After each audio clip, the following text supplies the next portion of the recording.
बिल्कुल सर, जैसा आपने कहा कि खतरा जाहिर बरकरार रहता है। नासा अपने 3-4 जो विकल्प हैं उस पर काम करने की कोशिश कर रहा है। जैसा आपने कहा, यह भी हो सकता है कि विकल्पों की जरूरत ना पड़े, जो खामी है वही यहां पर ठीक हो जाए। लेकिन स्टारलाइनर को लेकर भी नासा पर सवाल उठ रहे हैं कि पहले इस तरीके की खामियां आती रही हैं, उसको दुरुस्त ना करना, और इस तरीके की तमाम बातें इस समय उठ रही हैं।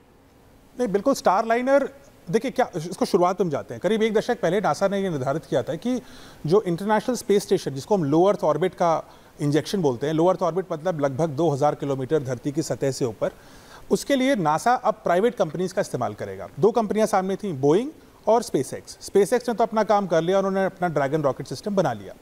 बोइंग के साथ समस्या पे समस्या पे समस्या पे समस्या हो रही थी और वो डिले होता गया, और डिले होते होते स्टारलाइनर मिशन की जो कीमत थी उसमें भी 33% इजाफा हो गया।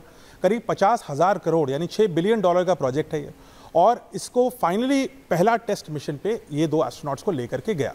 जब हम इसको लॉन्च कर रहे थे, उसके पहले भी कई बार हीलियम लीकेज की बात आई थी। लॉन्च करते समय भी एक माइनर लीकेज दिख रहा था, लेकिन उस माइनर लीकेज में यूजुअली आप उतना खतरा नहीं होता, थोड़ी हीलियम लीक हो सकती है, क्योंकि मैंने आपको बताया 8-10 गुना हीलियम आप लेके चलते हैं। जो एंटिसिपेट हमने ये नहीं किया था कि ये एक छोटी सी लीकेज बढ़ करके 5 लीकेज बन जाएगी। अब समस्या ये है कि क्या ये 5 लीकेज बढ़ जाएंगी, इसी संभावना को हमें शून्य करना है, और इसी के लिए सारा एनालिसिस है। इसी के लिए सब मुझे ऐसा लगता है एक बहुत बेसिक सवाल यहाँ पर ये भी जान लेना चाहिए, क्योंकि हम नासा की बात कर रहे हैं, बहुत बड़ी एस्ट्रोनॉट ऑर्गेनाइजेशन है, और कितने ही सारे प्रोजेक्ट्स यहाँ पर होते हैं, ये हम सभी को पता है।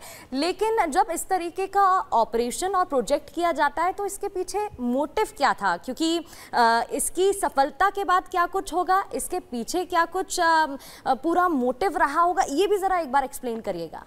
देखिए, मानव जो हमारी पूरी सभ्यता है, हमारे जो पूरा स्पीशीज़ है, हमारा क्वेस्ट क्या है? हम चाहते हैं कि हम अंतरिक्ष में जाएं, और ना सिर्फ एस्ट्रोनॉट्स जाएं, ना सिर्फ ट्रेन पायलट्स जाएं, बल्कि आम लोग भी जा सकें, साइंटिस्ट जाएं, एक्सपेरिमेंट्स करें, लोग कभी हो सकता है घूमने घामने भी जाएं, पर्यटन करने स्पेस जाएं।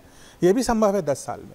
तो ये एक मानवता की चेष्टा है, एक ड्रीम है कि हम अंतरिक्ष में जाना और वापस आना सेफ भी रखें, सुरक्षित भी रखें, और साथ साथ सस्ता भी रखें। जी।